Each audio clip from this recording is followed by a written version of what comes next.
We'll go ahead and start. All right, so we'll set our motivation.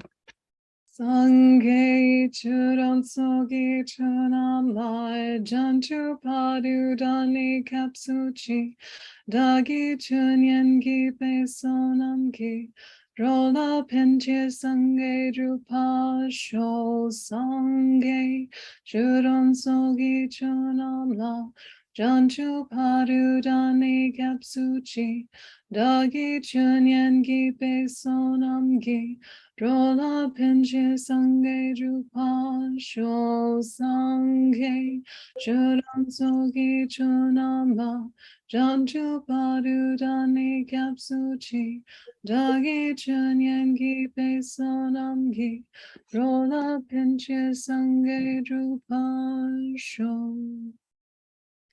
Letting that sink in. Okay. So for this last session, which is also the last chapter of the book, we're riding on the wave of what we talked about with Medicine Buddha, which is the 5 powerful mantras, which are powerful because, right? Powerful because why? Because of the dependent arising of the beings who created them, all of the aspirational prayers they put in when they were on the path, all of the karmic connections that they've made, and that kind of like intricate, infinite web of karmic cause and effect. These 5 powerful mantras are kind of your go-to mantras if someone is ill, dying, recently passed away.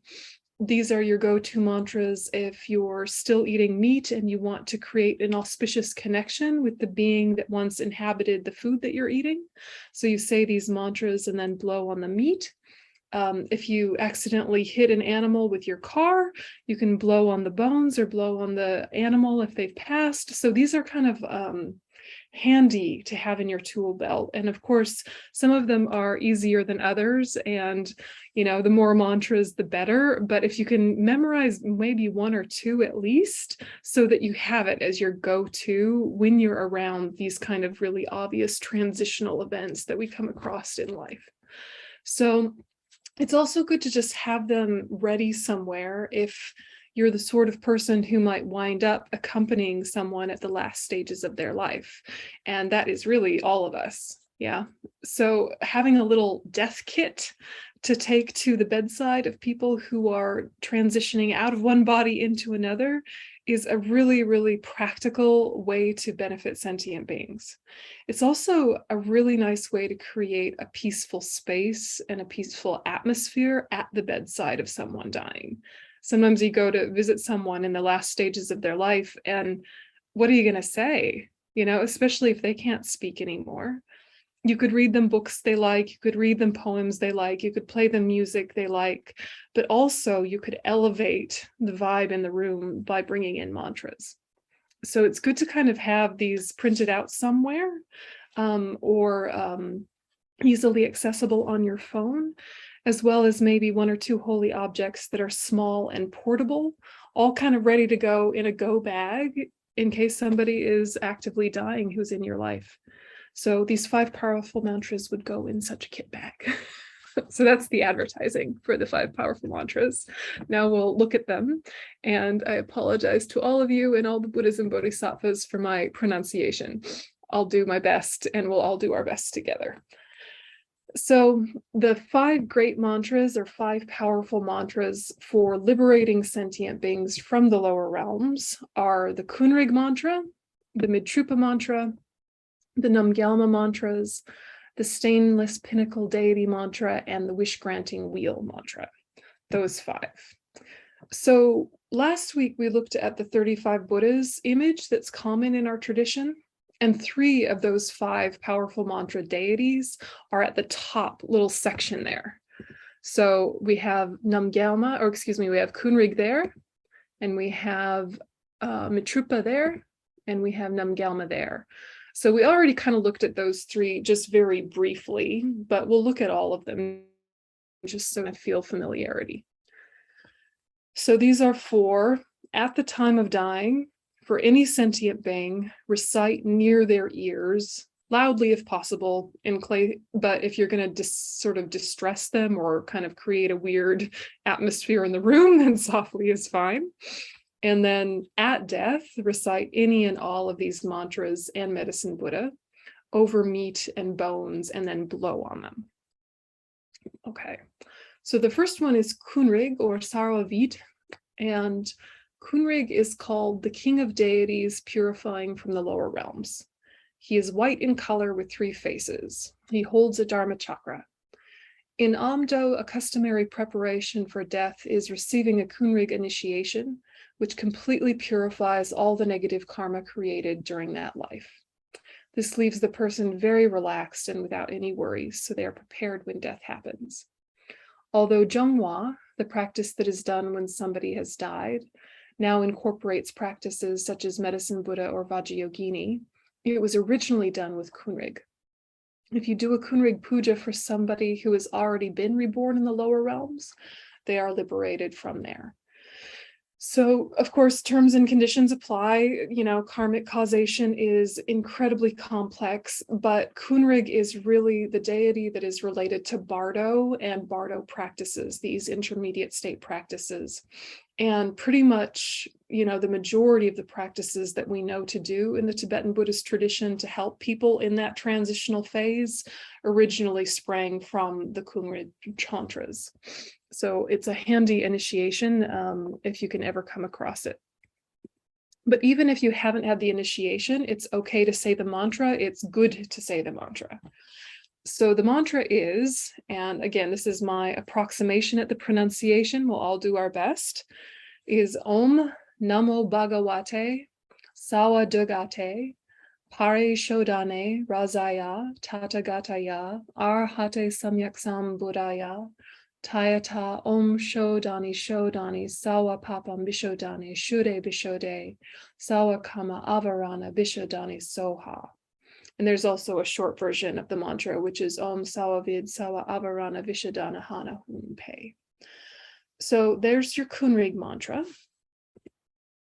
And then similarly, we have Mitrupa or Akshobhya. And Mitrupa is just the Tibetan for Akshobhya, one of the 5 Buddha families, one of the 5 Buddha family heads. It's said that anyone who simply hears the Mitrupa mantra can be saved from the lower realms.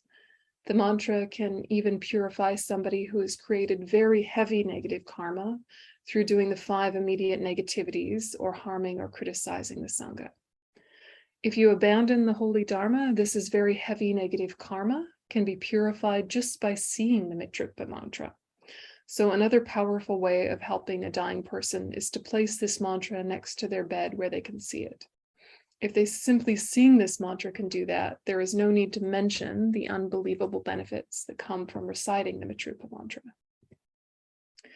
So it's Namo Ratna Trayaya, Om Kamkani, Kamkani, Rochani, Rochani, Trotani, Trotani, Trasani, Trasani, Pratyana, Pratyana, Sawa Kama Pawa, Paranimi, Sawa Sattva Nanche Soha. So first, just kind of looking at those 2. When you see things like just by seeing, in order to kind of give ourselves some enthusiasm or some faith for how that might be possible, try and think of maybe scientific studies you've heard about. For example, I think about 20, 30 years ago, there was this interesting study with mental health patients who looked at a picture of Mother Teresa's face. And their blood pressure went down and they got calmer. And it was, it was something that they could calculate. Just by looking at her face, people became more relaxed. Now, whether that's because people have an association with Mother Teresa as being holy and pure and perfect, whether or not that's actually the case, but that's what society has kind of told us. And so then when we see it, we think of those qualities and it soothes our mind. Or she's a holy being who is, in some way developed her mind in such a way that by seeing her, it affects sentient beings, or both, or any number of things. It's something that happened. It was a scientific study. It was really interesting. I remember being really touched by that because, of course, by conventional standards of beauty, she's just a regular looking old woman at that point.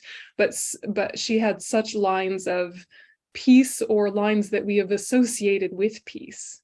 lines of kindness, or we associate with kindness. And it's interesting because, of course, once someone dies, people do all sorts of, digging through their past and seeing all their faults and their foibles and seeing how they weren't so perfect, as well as seeing the remarkable things that were even more amazing than we realized at the time. Everybody's a mixed bag, right?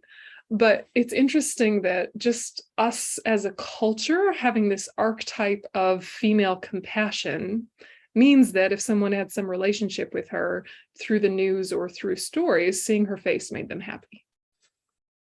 Studies were done. Right. Okay. So then these mantras, just by seeing it, it purifies the mind, it soothes the mind. This is again a step further because it's said that it does this even if you have no idea what the mantra means and have never come across it before. So this is the power of holy objects. And Lama Zopa Rinpoche is huge on the power of holy objects, huge on it. And he explains it in many, many different ways. And hopefully one of those ways strikes a chord with you.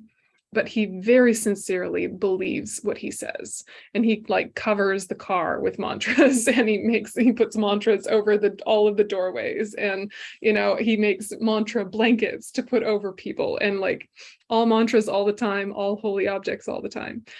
And I think with beings that are so more finely tuned with the intricacies of dependent arising, it's interesting to see what happens if you just go with it and see what happens. Yeah, and just, it's not like blind faith. There's still there's a logical thing about the power of intentions makes objects and things carry something, right? You see a heart, it makes you happy. You see a swastika, it makes you sad. The image has some sort of power, but not from its own side. It's because of the intentions of the people who built them, right? Interesting, right? But Lama Zopa Rinpoche, when he talks about these things, he seems to be tuned into something that we're not tuned into. Who knows, right? Who knows? But I always use the example of the Dharma Center in New Zealand, Chandrakirti Center, because the director there always follows Lama Zopa's advice, often follows Lama Zopa's advice. And sometimes he'll say something so specific and random, like put a standing Guru Rinpoche statue in the left-hand corner of the Gompa. It's so specific, and they're like, why not the sitting one? Why not in the right-hand side? Okay. And she will. And then the Dharma Center is free of obstacles that year. Tons of people come.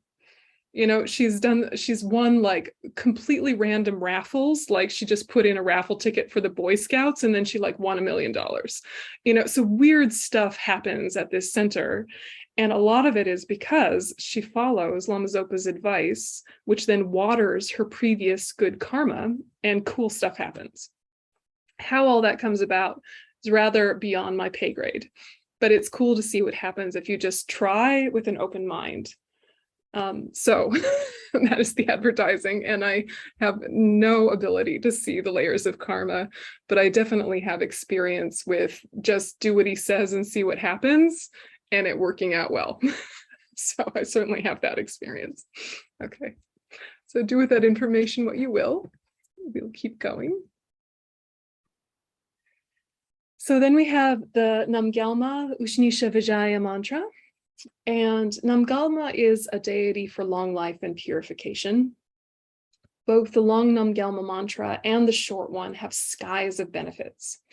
If you recite the mantra daily, you will have a pure life at all times. You will always meet Buddhas and Bodhisattvas in each life, and you will achieve enlightenment. Namgyalma mantra is said to be so powerful that anyone who hears it will never again be reborn in the lower realms. Even if you are in danger of dying because of the karma that determines your lifespan is running out, if you wash your body, wear clean clothes, and abiding in the 8 Mahayana precepts, recite the Namgyalma mantra 1,000 times, you can increase your lifespan, purify obscurations, and free yourself from disease. By reciting this mantra 21 times and blowing on mustard seeds, when you throw them onto the bones of a being, even one who has created many heavy negative karmas, they will immediately be liberated from the lower realms and reborn in a higher realm. So the short mantra is Om Brum Soha, Om Amrita Arya Dade Soha, And then you say, Om Amate, Ame Toda Bhava, Ame Te Vikrante, Ame Gatre, Amo Gamgani, Ame Te Ayudade, Ganga Kirti, Kare Sawa, Klesha Kasham Kareye Soha. And then the long one is really, really amazing and powerful. It is long, and Lauren has made us a beautiful recording of a way that we could get our mouths around this, and it's in the Dropbox. But for this session, I thought we would just listen to it. So this Namjalma mantra, also by even animals, they hear. This is the last time to be animals.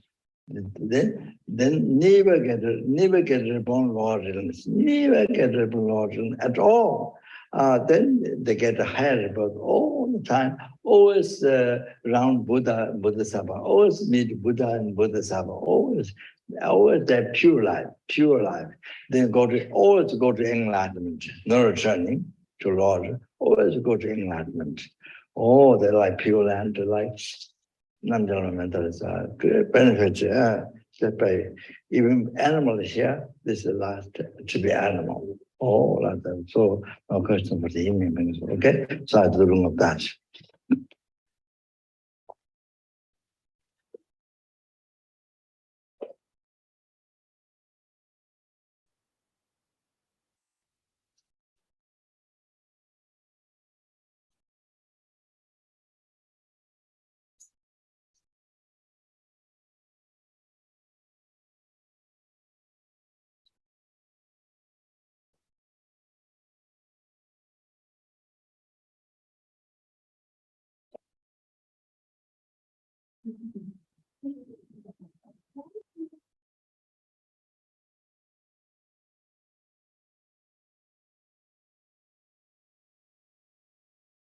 Then please listen the room, the take room, blessing of the mantra I received from my gurus. So for all to achieve enlightenment for all the sentiments, numberless sentiments, for every sentiment. Okay.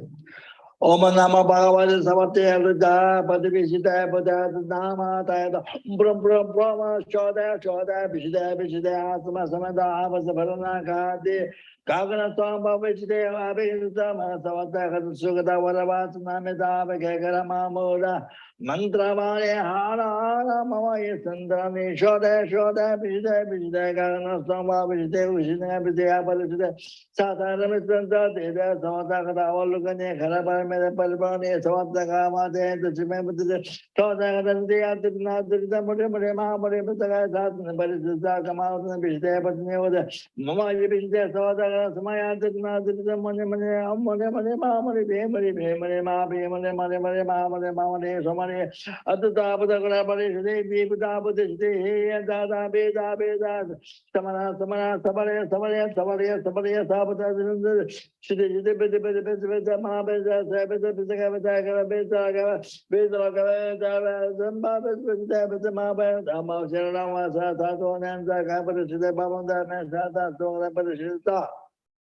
So the Sama Sama Sama Sama Sama Buddha Buddha Siddha Siddha Buddha Buddha Buddha Buddha Moda Moda Buddha Buddha Shoda Shoda Buddha Buddha Buddha Moda Moda Samran Buddha Shoda Deatina Buddha Buddha Mamada Mamada Madabada Goa. Then now the short mentor Om Brum Soa Om Amita de So Om Brum Soa Om Amita de So Brum Om Brum Soa Om Amita de So. So now you've had the oral transmission. Haha. Only if you wanted it. But that is in the Dropbox as well. And so when you're receiving oral transmissions, if it's someone you want to receive an oral transmission from, it's not like you can be like involuntarily injected. Okay, so there was no sneak attack that just happened. But like if you're feeling like you want an oral transmission of a certain mantra from that teacher, you're making a connection with the deity, the mantra, and the teacher, all three. But really listen very deeply, even though it's hard to understand the individual words and syllables, just stay as concentrated as you can be whenever those oral transmissions are happening, and really feel like it's entering and settling into your mental continuum. And so for that long one, it's hard to get your mouth around, but with practice, you really can. And there's a wonderful Namgyalma group that meets quite often, and they're getting quite good at it, I reckon. So native English speaking person reciting it at an easier speed is in the Dropbox. And then the 5 powerful mantras in their shorter form are also in the Dropbox, stumbly said by me in a draft form, but better than nothing. Okay. So we'll do the next 2 and then we'll check in with questions. Okay. So the stainless pinnacle mantra, the purpose of, well, we first start out with, this is the 4 Dharmakaya relics stupa protection image that was quite popular going around Dharma centers for a while. And this image has the stainless pinnacle mantra in it, evidently. So the purpose of keeping an image of this stupa in your house or in your room is to protect you from the mental pollution not yet discovered in the West, from those who in particular have broken samaya with their guru, belittled their guru, given rise to heresy or anger, or who, after having made Dharma connection through receiving a lung, commentary, initiation, or vows, gave up their guru. These create so much mental pollution, which is the heaviest negative karma. So this mental pollution, what they're really talking about is like an inability to connect with content, an inability to have clarity. And when you're with people who have really distorted their practice, it can have an influence on you. And so we're never, ever going to reject people that have put aside Buddhism or put aside their guru. We never reject them. But it might be that we need to kind of protect ourselves so that we're not negatively influenced by their negative influence. So images and mantras like this are very powerful for helping with that. And then you can be present with them and kind of not worry that it's going to somehow affect your practice negatively. So the stainless pinnacle mantra is Om Namas Traya Divekanam Sawatatagata Hridaya Garbe Zvala Zvala Dharmo Datu Garbe Sambara Mama Ayu Shamshodaya Mama Sawa Papam Sawa Tatagata Samatoshnisha Vimale Vishode Hum Am Vam Samja Soha. And this particular one, it's been difficult finding an image and further image about this deity and their context. Though Lama Zopa Rinpoche's teachings on stainless pinnacle are in the process of being compiled right now. So he's kind of only been teaching about this particular mantra regularly for, I don't know, maybe the last 10 years or so.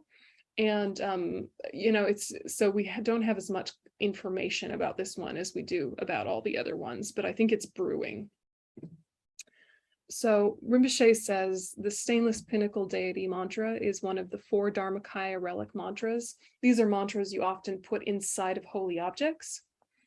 So hearing or seeing the stainless pinnacle deity mantra liberates from all negative karmas and defilements and the fears of the lower realms.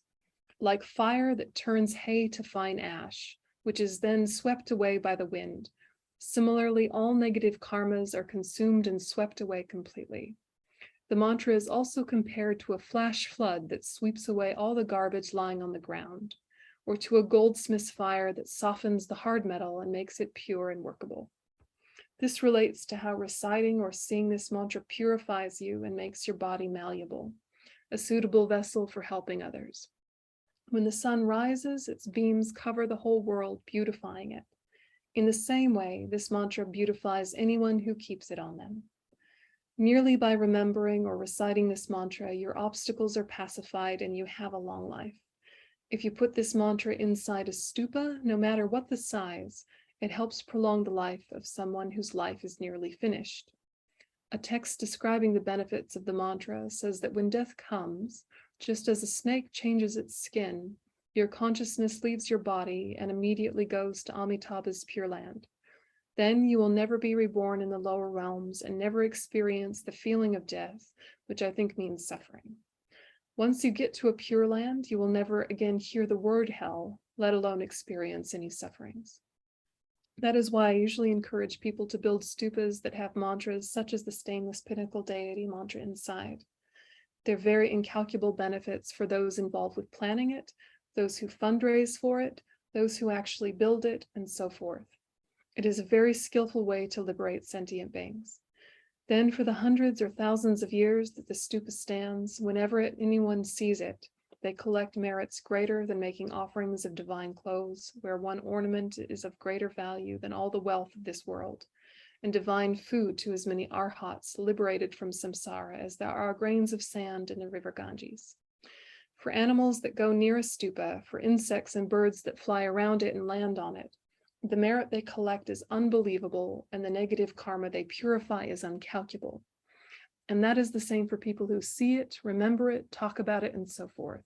The stupa is a protection, a blessing for the area, for the country, for humans and even non-human spirits and nagas and so forth. So this is one that you would print out many, many times, and then you roll up kind of like a spool of thread around a mantra or an incense stick. And then you put it inside an empty stupa or an empty statue. And then you fill any remaining spaces with sandalwood powder, seal it up, put a double dorje on the bottom, and get it consecrated. So the people that can consecrate are basically anyone who has a highest yoga tantra empowerment and has done a full enabling action retreat of one of those highest yoga tantra deities. So an enabling action retreat is one that's usually something like 100,000 plus 10% mantras all on one seat, plus the fire puja. That means that then that person is enabled to do things like consecrate holy objects. So what this means is you don't need to go find a lama to get your holy objects consecrated. You can just ask senior students of your Dharma centers, help me out. But you, even before you have kind of that qualification, can learn how to fill stupas and what to fill them with. And there's all sorts of cool resources on the FPMT website. But it's kind of like if it's a teeny tiny holy object that can't fit very much inside of it, if you're going to pick a mantra, this is the one to pick. Yeah. So, there's all sorts of mantras that go in all different parts of giant holy objects. But if you have like a wee tiny Buddha with just a wee tiny space, put this particular one inside of it. So even that, before it's consecrated, kind of amplifies its impact. Yeah. Okay, one more. Lotus pinnacle of Amoghapasha, wish-granting wheel, who looks very similar to Kunrig, but is holding slightly different implements. So this mantra is extremely powerful, and I know some of the benefits. If you recite this mantra, then anyone who hears your voice or touches you, their mind is blessed and purified. Similarly, when you bless toys with this mantra, then if someone plays with the toys, their mind is purified. It's the same when you use this mantra to bless a conch. Then when you blow the conch, it purifies the mind of anyone who hears the sound. It's the same when you recite the mantra to bless drums. You recite the mantra 7 times, then whoever hears that sound, people or animals, it purifies the very negative karma without break. The 5 uninterrupted negative karmas. Those are those really heavy ones, like killing your mother or killing your father, etc., those heavy ones. And so you can recite even for people who have died. If they are born in the lower realms, for example, a bhikshu who has received the 4 defeats, who has broken one of their 4 root vows, and is born in hell, by thinking of that monk, if you recite this mantra, it transforms from the lower realm and they get a higher rebirth. So this one kind of helps you be like what they call in the texts, meaningful to behold. Like the impact you have on people's minds is very beneficial when you've recently charged up your speech and your body by having said it. So this is particularly good if you're about to do some public speaking or if you're going to be around crowds. But I like that he mentions something like you can bless toys with this mantra, before you give them to your grandkids or whatever. Say this mantra, blow on the toy, give it to the kid. It has an impact. So this one is very good for blessing objects and bodies. And it's easy. So Om Padma Ushnisha Vimale Hum Pe. So whenever you see that P-H-A-T, it looks like it should be fat, right, phonetically, but it's Pe. The H is for aspiration. So Om Padma Ushnisha Vimale Hum Pe, Om Padma Ushnisha Vimale Hum Pe, Om Padma Ushnisha Vimale Hum Pe, etc. Blow on the object, it's going to really benefit the person you give it to. And you might have seen this image. I know the text is too small to read, but this image is in a lot of Dharma centers nowadays, because even just seeing the image and seeing the mantra has that positive effect on the minds of beings. So before we go into anything else, questions about the 5 powerful mantras? Or ideas you have about them, or just anything that's coming up? When I see a word spelled JVALA, how does it start? What does it sound like? Jvalam. What do you reckon, Lauren? JV. Yeah, Lauren, Jval. Jval, yeah. Jval, yeah. So I'm hearing both the J and the V. Mm-hmm. Yeah. And a lot of these on the Lama Yeshe Wisdom Archive, if you do a little search, sometimes there'll be a video of Rinpoche saying the mantra. So it'll have his Tibetan accent, of course, but it's then coming from someone with a more purified mind than us. So that's always helpful. So the Lama Yeshe Wisdom Archive often has some little video snippets, like the one I just showed you guys comes from there. So that's handy. I was just wondering, I think it was the third mantra that you were saying, that we'd be born in a pure land if we said that mantra. Would that not be breaking our vow, of staying for sentient beings? That is a very good question. There is always this dilemma, right, for practitioners. Do I want another human rebirth so I can continue my path while being together with other suffering sentient beings and kind of all help each other as we go?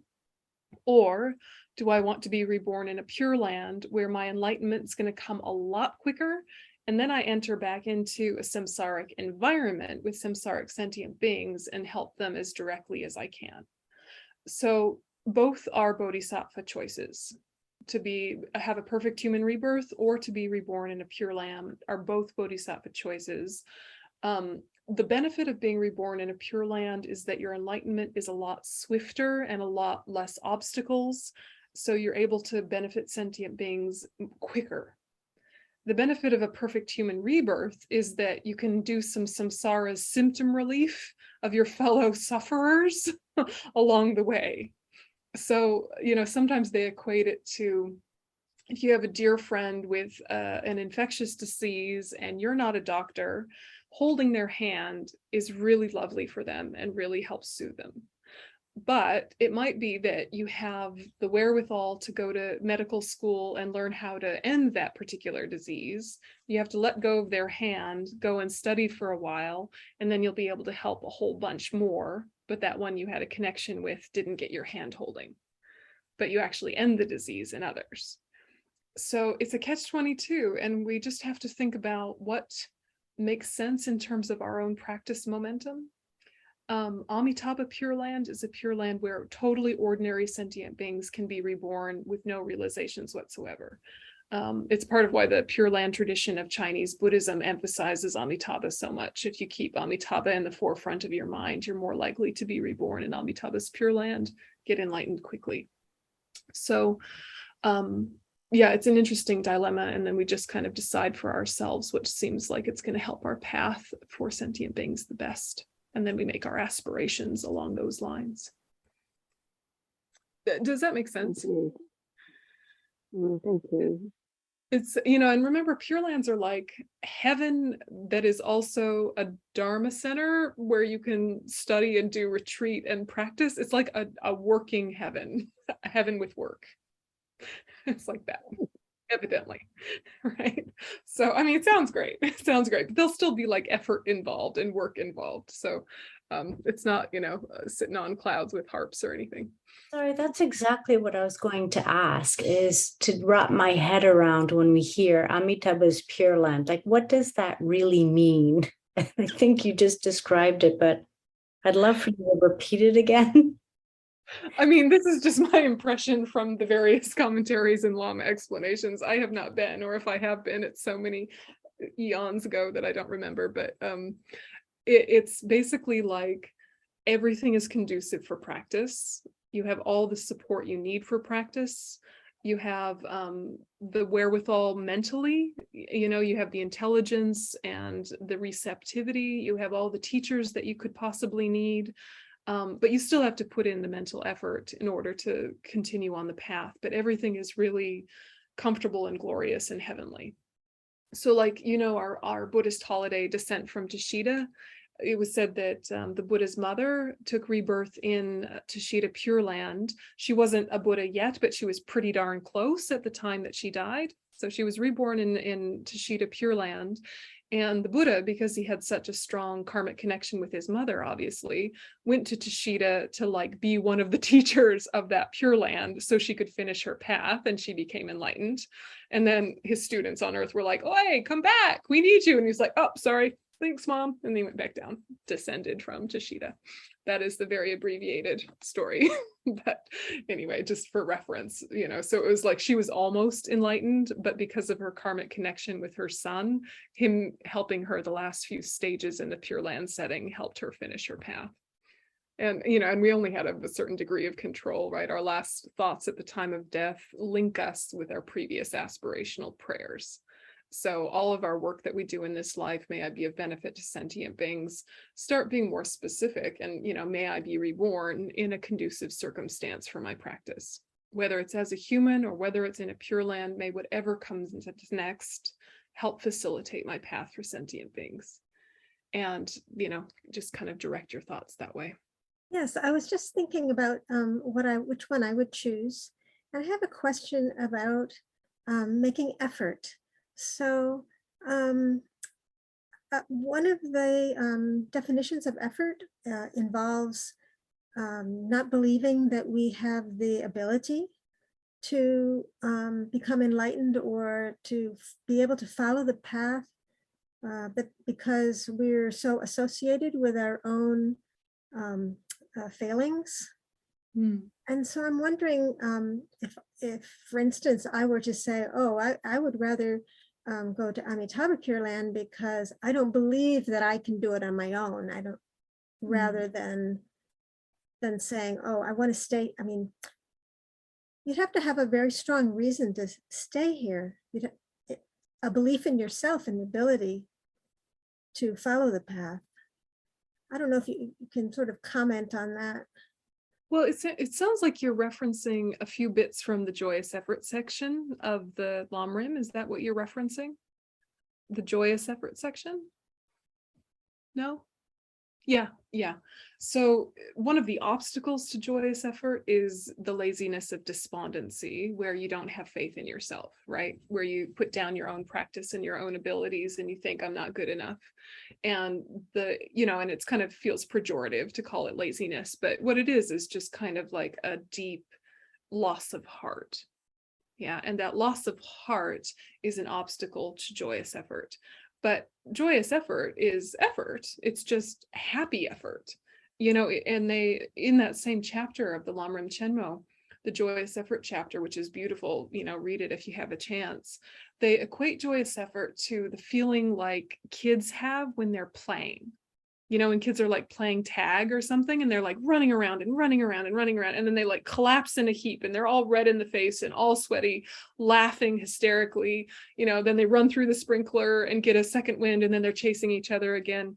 A lot of effort is put out, right? Like they're putting in a lot of effort, but they don't care because they're having so much fun. It's that kind of effort that we want on the path. And whether that effort is going to be kind of best used in a Pure Land setting or best used in a samsaric setting, what we want to have is joyous effort, and if we have joyous effort, any setting is going to work. For some of us, hardship is the stimulus. It's the pain that we see, it's the pain that we have that makes us get off our bum and practice well. And when things are rosy, we kind of chill into, "Oh yeah, sort of, like maybe I'll work for sentient beings, maybe I'll have a lion, whatever, and you sort of like, that can happen. And so if you know that hardship helps motivate you, or seeing suffering directly helps motivate you, maybe a human rebirth is going to be quicker ultimately, who knows? But from a Pure Land, you can still see the suffering of others, and you have all the kind of supports you need for teachings and whatnot. So I wouldn't worry too much about either or. I would just make strong aspirational prayers that whatever rebirth is next, it be of benefit to sentient beings, most conducive to your path. and just have very strong refuge at the time of death, very strong bodhicitta at the time of death. Refuge and bodhicitta at the time of death is going to water the best seeds for your launch sequence. This is a question about aspirational prayers. It's this confusion in my mind, and I think I'm misunderstanding what aspirational prayers mean, and more related to, like chapter 10 of Bodhicharya Avtara, the dedication chapter, where we say these beautiful things. Like, I went to find my copy of it because I couldn't remember.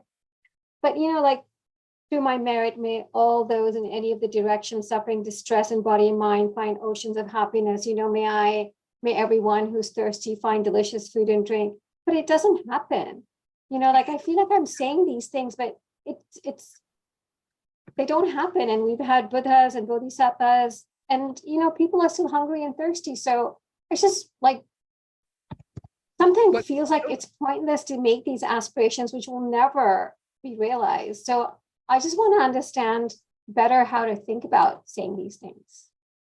Yeah, it's a really good question. I mean, they say, okay, what's the cause for perfect human rebirth? Generosity, ethics, and stainless aspirational prayers as the bridge, right? So you practice ethics, you practice generosity, and then at the time of death, your stainless aspirational prayers water the seeds of your generosity and ethics, and you're reborn in a positive state. Yeah, so you need the seeds, but you have them already, just make more. But we've got plenty of generosity and ethics seeds, we just keep working on it, but we've got them. The stainless aspirational prayers, like Shantideva's dedication chapter, having the aspiration, may it be so, the first benefit is to your own heart, right? Like, the first benefit isn't that those things get accomplished. The first benefit is that your heart is yearning for altruism and wanting suffering to be pacified.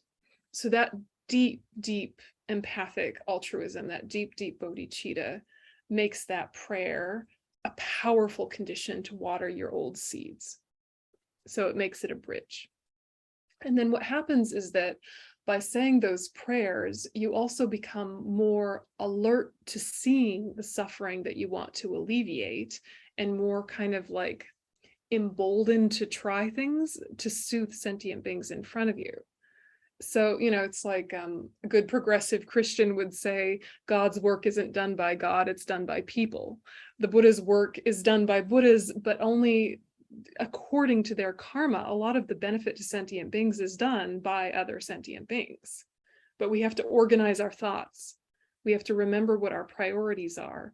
And so these prayers also, just in the meantime, before death, they remind us of what we actually care about, so we prioritize and organize our lives differently. And so, may the blind see forms and the deaf hear sounds, of course, like with the proviso, only if they want that, but, and like, may the thirsty find water and delicious drinks, all these things, it also is happening. It's just not everybody all at once. So it's not like these prayers have never borne fruit in the outside world. They have. They've been powerful conditions for other people's suffering to be alleviated. Just like if you are suffering right now terribly, and some person you have a strong karmic connection with sits next to you and wishes you well, that has an impact on your heart. It alleviates your suffering. Now, it only can do that because of your karmic connection with each other and you being receptive to it. But if they weren't there, you wouldn't have felt it either. So there was an impact. And we are having an impact on each other as very powerful conditions for one another. So I think sometimes these prayers, it's like they are literal and they are true, but not as direct as they sound, right? It's like we think by saying it, it will happen. And what happens is by saying it or thinking it, our heart changes and makes us into the kind of condition that then when we meet people with those receptivities, we can help bring it about. So there's lag time, with the aspirational prayer all actually coming into the external fruition. And the external fruition is us being a powerful condition. We can't be a substantial cause for anyone but ourselves. So it's that like inside outside kind of checking back and forth of what does this prayer do to my heart? What does this prayer do to my karma? What does it do for me as an individual? What does it do in terms of my impact on the world? Because both things are happening. I mean, does it sort of make sense? It does, I think, because I think I was too much focused on fruition. Whereas I think what you're explaining is it's more about my own inner transformation and my own, like you said, developing my good heart. Yeah. And being a condition of goodness where I can, even if it's in small ways. And then, the fruition is whatever it is based on other people's causes and our connection and so forth. So that helps a lot. Thank you. Because I love saying them, but half my mind going, well, what's I'm saying these things and it'll never happen. It happens in gradual cycles, every year, every eon, more and more sentient beings become Buddhas, and eventually samsara will be ended. It's just gonna take a while. Then there was a question in the chat. Do you know why it's so hard to get to Chitta? Much merit is needed, is all I can say about that. Much merit is needed. It's a good Geshe question. I don't have more to say than that, unfortunately. Much merit is needed. Then also in the chat, our attachment to our kids can help us to get enlightened. Not the attachment part, but the love part. Yeah, the love part can help you get enlightened. That's certainly true. Yeah, Eleanor, go ahead. I was just wondering about past activities and past work activities, if you like, or past heart activities where I was not a Buddhist. I didn't practice Buddhism. Is it possible to, I don't even know the word, I can't find my words these days, but re-motivate or rededicate or you know what I'm saying? Yeah, you understand like what I'm saying? That's the word. Yeah, that's the word. Yes, got it. Absolutely. Yeah, absolutely. Like you say you were helping people in the field of death and dying, but it was with Christian motivation. You can think, may all of that kindness, all of that compassion, all of that service, may all of that lead to my enlightenment for the benefit of all sentient beings. Right. Totally retrospectively dedicate. And also retrospectively rejoice. Like think, whatever the ultimate motivation, the immediate motivation was incredible compassion and kindness, which is really powerful positive karma. Like rejoice, rejoice, rejoice. That was solid work for a solid amount of time, and that increases the power of the positive karma every time you rejoice in it. But yeah, you can definitely retrospectively dedicate good work that you did with a different motivation. Good word. Yeah, good word. Thank you. There's a lot. I'm reading a lot of books on neurology right now, and there's a lot of really interesting work on the power of visualization. And what we're doing, what I do, I think, in these prayers is we are visualizing. At least, we visualize it, and that has, like you're saying, it has a huge effect on our own mind, our own neurology. And there's a lot of really interesting studies that have been performed, especially in the last decade, on that. So even science is really, like the Dalai Lama says, the science is validating the practices that we do. Yeah, for sure. Yeah, for sure. And even just the psychology of Tantra, taking the result as the path, has echoes of that. And it really is very powerful, even in the immediate, let alone the long term. So it's right. Yeah, they're good thought experiments, but also they lead to a lot, just even in this life. It's not like we have to wait for the next life for there to be some benefit. There'll be benefit now and the future. And by dedicating for full enlightenment, then the benefit keeps going until enlightenment. But if we do it just for, I want my career to go well, or I want this sort of temporary thing to happen, then the momentum ends when that has been achieved. So we take that really solid scientific knowing and the really powerful Buddhist practices, and we put them together and say, that gives me enough kind of conviction that this is working on multiple levels. Let's dedicate for the highest. Well said. It's really powerful. It's astounding once you start to see that I'm a scientist, so to see the science back it up, it's like, wow, Yeah. no wonder I feel so good when I read it. Right. Because really, I do, you did, Sneha. So it's like, oh, now I know why. And now you're like, okay, and dedicated as well. So we'll have a 5-minute break and then we'll just do a course overview. So if there was like hanging stuff from the course itself, you can interrupt me and ask, or just kind of like let the review kind of reinforce everything.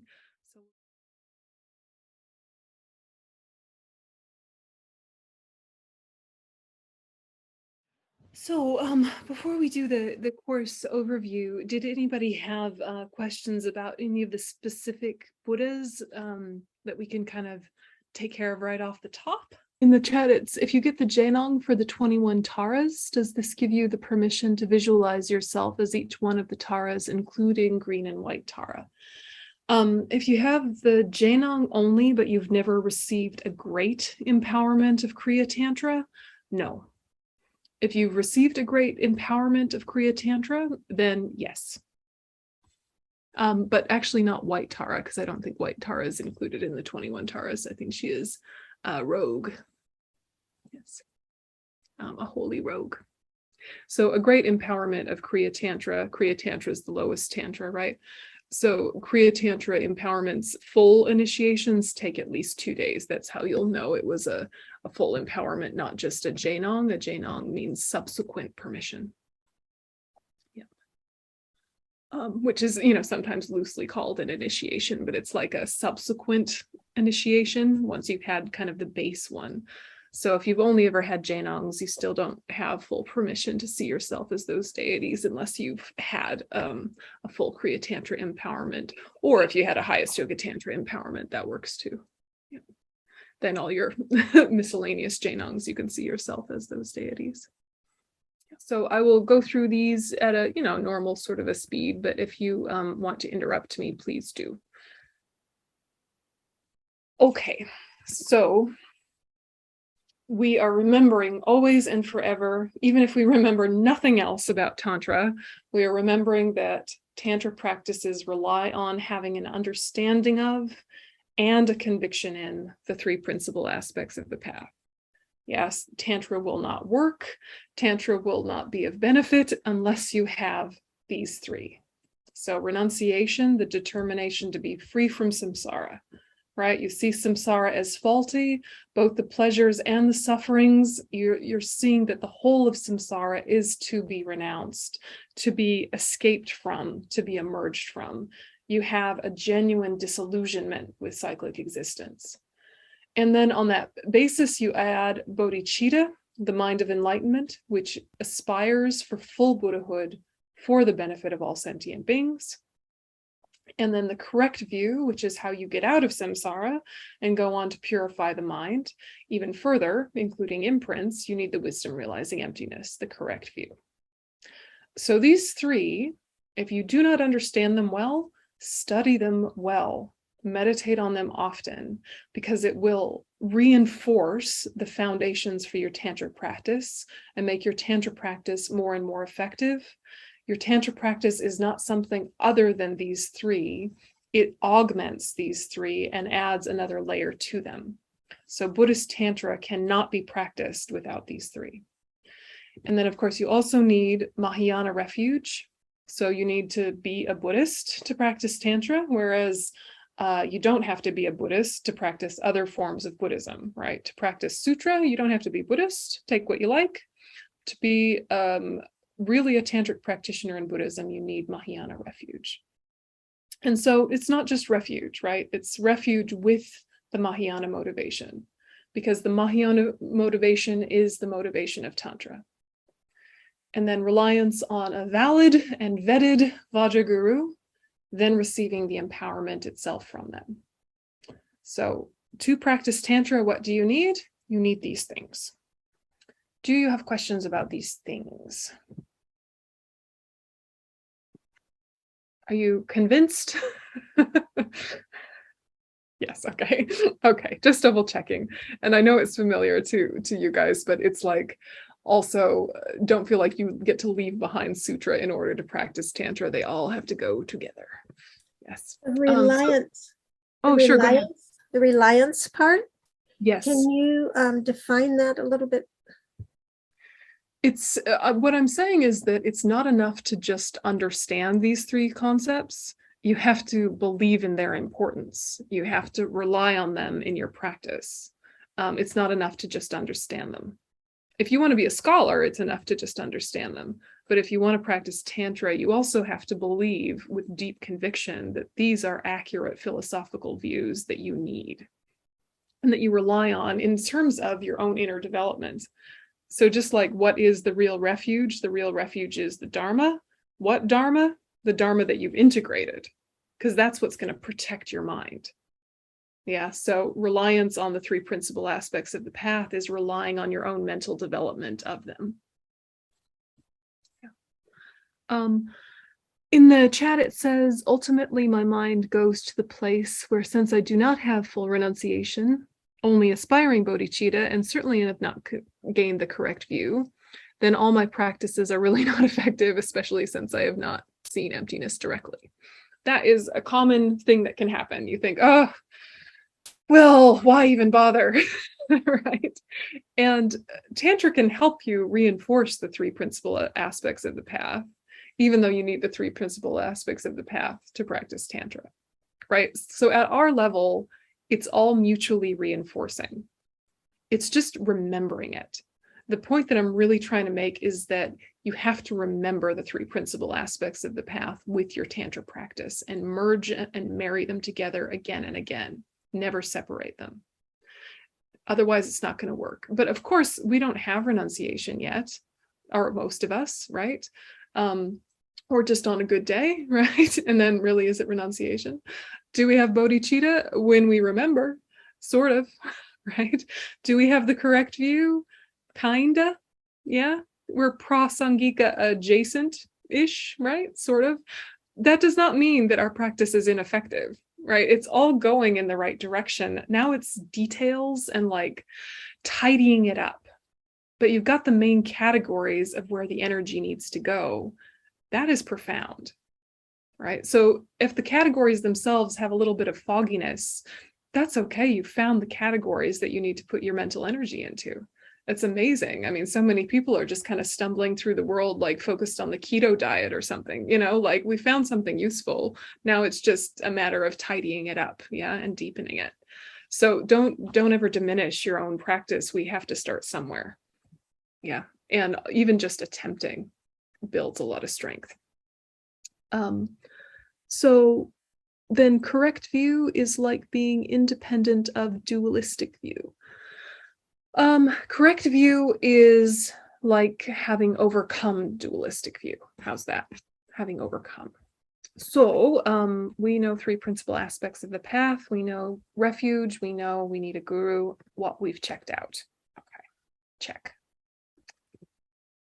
So these are just vocab. I think we know these vocab. A guru or lama, a spiritual guide or teacher who shows the disciple the path to liberation and enlightenment.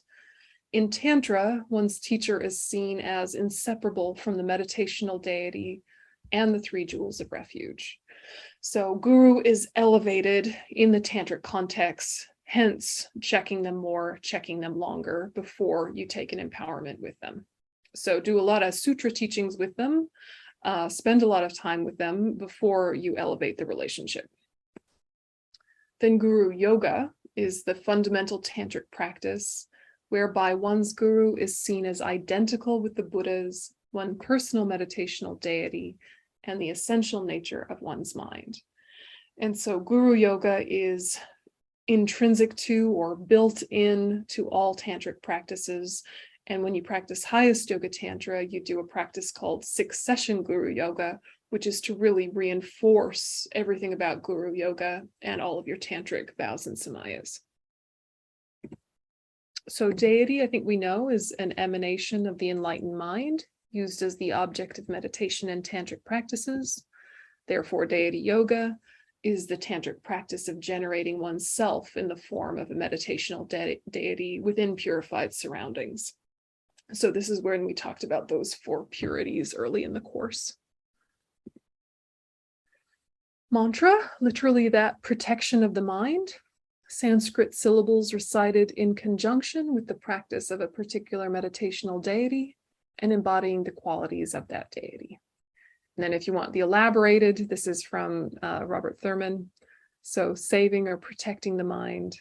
A mantra is a creative sound considered expressive of the deepest essence of things and understandings. So its repetition can evoke a formulaic or even magical way of the state of enlightenment or positive energy.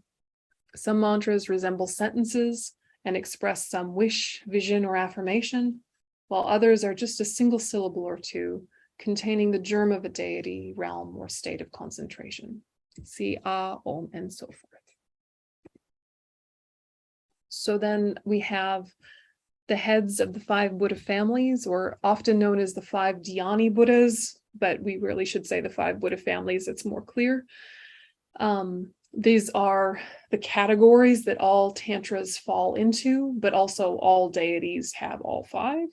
So these lineages are headed by Akshobhya, Vairocana, Ratnasambhava, Amitabha, and Amoghasiddhi, which correlate to the Vajra, Tathagata, Jewel, Lotus, and Karma families, respectively. They represent the purification of one's contaminated aggregates: consciousness, form, feeling, discrimination, and compositional factors. The purification of various delusions: ignorance, anger, pride, attachment, and jealousy. And the attainment of exalted wisdoms: Dharma Dhatu, mirror-like, quality, discriminating, and all-accomplishing exalted wisdom. So the note here is that aspects of the 2 Buddha families of Akshobhya and Vairocana are often switched. So sometimes characteristics attributed to Akshobhya are actually belonging to Vairocana. So ignorance and anger might be switched. Dharma Dhatu and mirror-like wisdom might be switched. Those are the only 2 that seem to have variations across the Tibetan Buddhist schools. The other 3 are consistent across the board. So the main thing to know here is that all tantric practices encompass all 5 Buddha families, but they're going to specifically emphasize one. So this book covers these ones, right? These are the classic ones in our tradition: Shakyamuni Buddha, Chenrezig, Manjushri, Tara, Medicine Buddha, Vajrasattva, and the 35 Buddhas. So these ones, for the most part, fall under the category of the Akshobhya Buddha family, the Vajra family, or Amitabha, the Lotus family. So we have Shakyamuni Buddha, whose mantra is Tayata Om Mune Mune Mahamune Soha. Before we continue, did you guys have any questions about the vocabulary? I went through it quite quickly, assuming it was fairly familiar, but if you got hung up on any of those, please do ask. Deity, deity yoga, guru, guru yoga, 5 Buddha families, clear enough that you know what they're referencing, even if you need to study them more. Do you have a general sense of those? Slowly. Yeah, okay. It's more so that you know what they are well enough that if you wanted to investigate them further, you could, but they're not going to throw you if you're reading something, about one of your deities like Tara and it references Guru Yoga. You're not going to stumble and be like, what is that? You have a general sense of it enough that a working knowledge, yeah. So we know Shakyamuni Buddha. He is the Buddha of ethics, and the 4th one of the 1,000 founding Buddhas of this present world age. Born a prince of the Shakya clan in North India or Nepal, he taught the Sutra and Tantra path to liberation and full enlightenment, founder of what came to be known as Buddhism. We know this, but Buddha of ethics. His mantra, Tayata, this contains, and thus tells us what comes after, contains the infinite knowledge of the Buddha's holy body, holy speech, and holy mind. Om, the essence of all the Buddha's knowledge. By actualizing the paths of method and wisdom, all gross and subtle defilements cease, and our body, speech, and mind are purified, becoming the Vajra holy body, Vajra holy speech, and Vajra holy mind of the Buddha. So Tayata and Om are going to be pervasively meaning the same thing anytime they come up in any mantra. Mune number 1, lower scope. Mune number 2, middle scope. Mahamune, great scope. Soha is so be it, or it establishes the root. So when the mantra is completed with Soha, we know, may the blessings of this be rooted in my mind. Yeah. Okay. Shakyamuni Buddha, I'm guessing, is pretty clear. Yeah. No, okay. Small scope, middle scope, great scope. Muni, Mahamuni. Yeah, okay. Chenrezig, Avalokiteshvara, Omani Peme Hum. So literally, he who looks down upon the world with eyes of compassion, meditational deity embodying the compassion of all enlightened beings. The Lord who does not look away from suffering. Avalokiteshvara is a celestial bodhisattva, a dedicated seeker of enlightenment, who is the archetype of universal compassion throughout the Buddhist world. Actually, he already became a Buddha millions of eons ago, but vowed that he would emanate as millions of bodhisattvas after attaining the perfect enlightenment of Buddhahood in order to stay close to suffering beings and to help them find their freedom and happiness. In his celestial forms, he's associated with Buddha Amitabha, being a member of the Lotus Buddha clan. His male form, he's associated with benevolent kingship throughout Buddhist Asia. His Holiness the Dalai Lama is believed to be an emanation of Avalokiteshvara, as well as with the fierce deity forms who protect beings from evil, such as the horse-headed crown Hayagriva. Padmasambhava himself is believed to be a terrific emanation of Avalokiteshvara. In his female forms, he's associated with nurturing mother figures such as White Tara and Kuan Yin, and with fierce savioress figures such as Green Tara, Sri Devi, and others. In the Natural Liberation, the Book of the Dead, Avalokiteshvara is often invoked as the Lord of Compassion. So this is again Robert Thurman from his translation of the Tibetan Book of the Dead, which is an excellent translation. I really recommend it. A takeaway from this is the idea that there can be a Buddha who emanates bodhisattvas, right? So there's this enlightened being, this mind, this consciousness that is fully purified, fully developed, and then they're able to send things. What do they send? They send many peoples, they send many books, they send many things in many forms to benefit sentient beings, which means that like the root figure is a fully enlightened being, but what they emanate might be something that is in the aspect of not a Buddha yet, or in the aspect of a human, or in the aspect of an inanimate object or an animal. So when we're engaging with life and engaging with each other, we have no idea what on earth we're engaging with. Is it a Buddha? Is it an emanation of a Buddha? Is it a regular schmo? We don't know, right? These are things we don't know. But it's interesting to kind of contemplate like, what is an emanation like, and like an emanation of this Buddha or an emanation of that Buddha? Because I think we get trapped in an idea that it's just one, yeah? And the one can emanate many.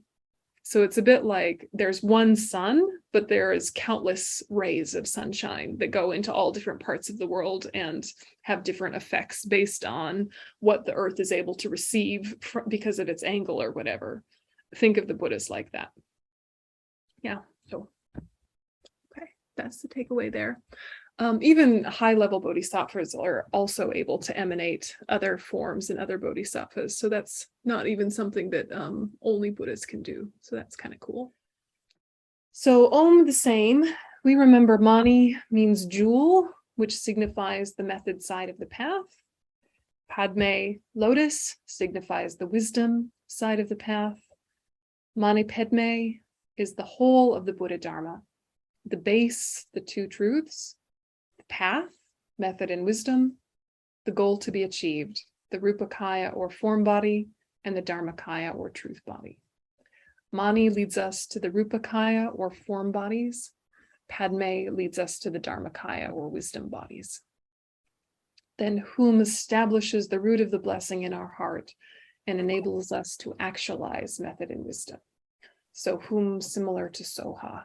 We have Manjushri, which in Tibetan is Jamyang, Omarapatsana Di. So this is a meditational deity embodying the wisdom of all the enlightened beings in a male form. Female forms embodying wisdom include young Chenma, Saraswati, that figure that's riding a swan and is holding a guitar, and Prajna Paramita of Heart Sutra fame. So the summary meaning here is Ah is the door to insight because of natural purity, Ra, the door to insight without stains, Pa, the door to insight expanded ultimately, Sa, the door to insight that is unfathomable, Na, the door to insight of mere name, D, the seed syllable encompassing all. So there's a lot to unpack with the Manjushri mantra, but the key word being insight, right? Insight into the nature of reality of various levels. D is defined as meaning thought, especially positive thought, reflection, meditation, faith-based and reason, aspiration, understanding, intelligence, wisdom, that sort of thing. So when you hear Manjushri, think wisdom and insight into reality. And then Tara, or Drolma in Tibetan. Om Tare Tutare Ture Soha. The Buddha of action and protection. The female meditational and deity embodying the virtuous conduct of enlightened beings, referred to as the mother of the Buddhas of the past, present, and future. So Tare, liberating us from samsara, which means we are liberated from our 5 contaminated aggregates. Tutare, the second noble truth that frees us from the cause of suffering, karma and delusions. Tutare also frees us from the 8 fears. There are 8 fears related to external dangers from the elements such as fire and water, and from such things as thieves and dangerous animals. However, the main dangers are not external but internal, coming from our delusions such as ignorance and attachment. Ture liberates us from disease and corresponds to the 3rd noble truth, the cessation of suffering. Soha, may the blessings of the deity be firmly rooted. So there's your Tara. Then we have Medicine Buddha, or Sangye Menla in Tibetan. Tayata Om Bekenze, Bekenze, Maha Bekenze, Bekenze, Raja Samugate Soha. So this is the Buddha of health and healing. The first Bekenze, like the Shakyamuni Buddha mantra, the middle bits are related to the 3 scopes, but this is particularly related to the pain of each of those 3 scopes. And then the Raja Samugate is an epithet of Medicine Buddha himself, the king of the ocean of goodness. And again, Soha, may the blessings of the deity firmly be rooted within us. Then Vajrasattva, the short mantra being Om Vajrasattva Hum. So the Buddha of purification, meditational deity, a major tantric purification practice for removing obstacles created by negative karma and the breaking of one's vows, and is also used in the preliminary practices. So the short meaning is just in the italics there. Bhagawan, the destroyer, the qualified one gone beyond, you who have the nature of possessing the Vajra of all the Tathagatas, great hero with your holy mind in accordance with your Samaya, please don't give up on me. So that's the short mantra. And then we have the long mantra, Om Vajrasattva Samaya Manupalaya Vajrasattva Deno Badishta Dido Me Bawa Sudokaya Me Bawa Supokaya Me Bawa Anarakto Me Bawa Sawa Siddhi Me Prayatsa Sawa Kama Sutsa Me Siddham Shriyam Kuru Hum Ha Ha Ha Ha Ho Bhagawan Sawa Tathagata Vajramame Mutsa Vajrabawa Maha Samaya Sattva Ahun Pe. So the particular power of Vajrasattva is, of course, that 21 times each day will absolutely stop the power of negative karma from amplifying or magnifying. We know that one of the characteristics of karma is that it expands, which is why negative karma that is expanding is particularly problematic, because we might have done one minor act of harm, but then the repercussions are huge. So saying this mantra interrupts that magnification power. And then, of course, with the 4 opponent powers, it purifies negative karma completely. So then there's no suffering result either. So that's the long mantra. So the long mantra meaning is Vajrasattva, you who have pledged to lead me on the path to enlightenment, bring me your holy Vajra mind and grant me the firm and stable realization of ultimate truth or ultimate nature. Grant me the blessings of being extremely pleased with me and bless me with the nature of great bliss. Bless me with the love that leads to your state. Grant all powerful attainments, grant all virtuous actions, grant all your virtuous qualities, the Vajra mind and the 5 transcendental wisdoms. You who have destroyed every obscuration, attained all realizations, and passed beyond suffering. You who have realized emptiness and know all things just as they are. Inseparably, do not abandon me.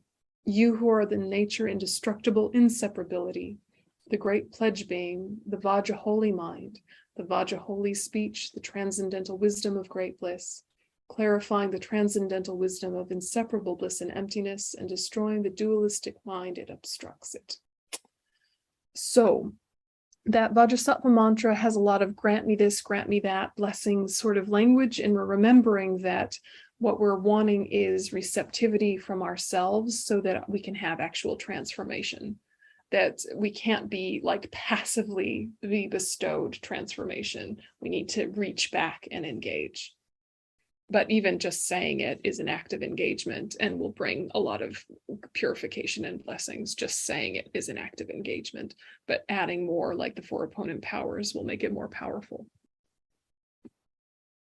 So here's just some follow-up readings you might like. World of Tibetan Buddhism by His Holiness goes through the 4 classes of Tantra, goes through a lot of tantric context. It's a really excellent book. Tantra by Geshe Tashi Tsering is very scholarly and explains a lot about empowerments and things. The Handbook of Tibetan Buddhist Symbols is really good for you guys who particularly are curious about iconography and why is he holding that or why is he doing that. And then the classic Introduction to Tantra by Lama Yeshe is very experiential. And that one, I think, goes really beautifully with this one by Lama Zopa that we've been studying. So if you've never read Lama Yeshe's Intro to Tantra, I'd do that one first. And then more on Chenrezig and more on 35 Buddhists. Then finished. So there was a question in the chat. Could you please elaborate on what Vajra means? I've seen it translated as diamond, but it's used in so many contexts, including the name of Vajrasattva statements like Vajra holy body. I think it's not just understanding the depth of the word. Thanks for help. Yeah, the word Vajra or Dorje in Tibetan, right? Vajra Sanskrit, Dorje Tibetan. Thunderbolt or diamond represents method, compassion, bodhicitta. So Vajra often is when we say like Vajra holy body, Vajra holy speech, Vajra holy mind, here we're talking about completely enlightened and stable. Yeah, so or like when we say Vajra essence, sometimes we're talking about indestructible stability. For us at this level, think Vajra refers to the method side of the path, or it's particularly emphasizing stability. And you should be able to guess based on context. I just wanted to say thank you so much for the PowerPoints. They're so clear, and they'll be, I know for myself, I'll use them time and time again, you know, because I will have missed stuff. And yeah, it just helps to reinforce, yeah, the practice and understanding. So thank you so much for those. Oh, yep. I'm so glad. Let's see, in the chat was, can we use Vajra and bell when doing offerings in the meditation? The Vajra and bell are used during the offering sections of sadhanas, but only if you have the empowerment. Then I don't know what to do with the Dorje and bell. I think just wait on using the Dorje and bell until you're in a group setting where you can ask a senior student to show you. Yeah, ask a senior student to show you. If you have Highest Yoga Tantra, there is a video that Kurukula Center has done with Venerable Amy showing the mudras for the Highest Yoga Tantra. So if you already have Highest Yoga Tantra and you really, really want to learn the mudras, Kurukula Center's YouTube channel. And I think we're done. So let's go ahead and dedicate.